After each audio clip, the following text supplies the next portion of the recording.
Hello my good people. Natumai mko salama mahali penye mko. Mimi nashukuru Mungu niko mzima. Leo ni siku ya 3 ya mwaka mpya. Kuna ujumbe na ningependa sana tushare na nyinyi. Huenda ni yangu, huenda ni yako, sijui.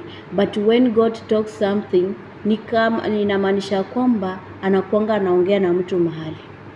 So najua watu wengi wametoa prophecies za this year.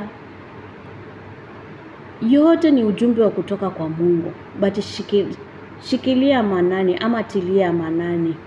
So ujumbe wangu ni kwamba last year ilikuwa ni mwaka Mungu alizungumza watu watubu. Na mmeona yale yote ambayo yametendeka sio sana kwa nchi yetu ya Kenya na nchi jirani. Nchi zote jirani. So ujumbe wangu ni kwamba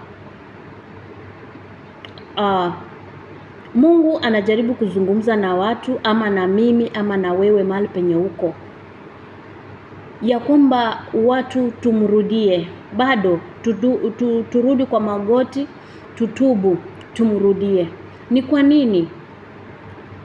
Unapoangalia katika ulimwengu umekuwa kama Gomora na Sodoma.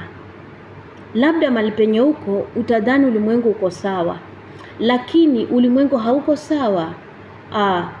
Watu wamekataa kumwamini Mungu. Kama wale hawakwenda kanisani wanaamini watumishi wa Mungu, ambapo it is wrong. Mungu ndiye anastahili kuaminiwa. Unapata nitatoa mfano. Kwa nini niseme watu wanaamini watumishi, wanaamini vitu badala kwa kuweka imani yao kwa Mungu? Kwenda kanisani si vibaya, na kuamini mtumishi wa Mungu pia si vibaya, lakini imani yako kamili uweke kwa Mungu. Biblia inasema katika kitabu cha Mwanzo ya kwamba tusiabudu miungu mingine ila ni Mungu. Nakumbuka siku zote Mungu wetu ni wawivu. Kwa hivyo wapendwa, ni ujumbe wangu ya kwamba ama ni ujumbe wa Mungu ya kwamba watu tumrudie Mungu. Watu tuache kuabudu sanamu.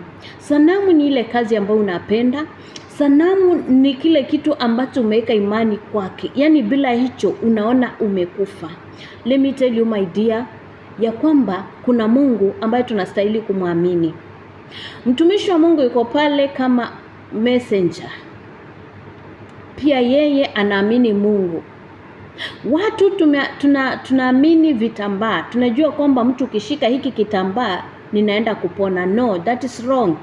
Twende na maandiko. Mtu unapata anaamini maji, ambapo it is wrong. Mtu unapata anaamini anointing oil. Unapata mtu anaamini, yani kuna vitu ambavyo vimekata uhusiano katikati ya mwanadamu na Mungu.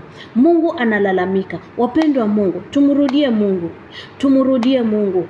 Weka imani yako kwa Mungu. Nenda kanisani, uende uabudu Mungu. Usiende kuabudu mwanadamu.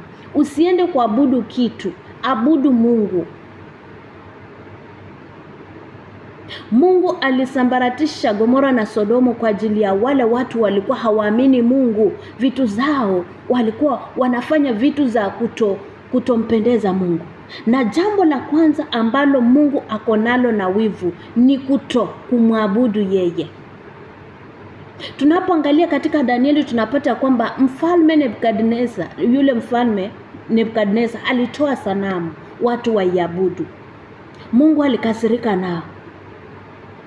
Watu wa Mungu tuabudu Mungu. Tunapoenda Revelation chapter 7 inazungumza kuhusu sanamu. Tunapoenda Revelation chapter 8 inazungumza kuhusu sanamu. Watu wa Mungu tumrudie Mungu. That is my message from God. Tumrudie Mungu.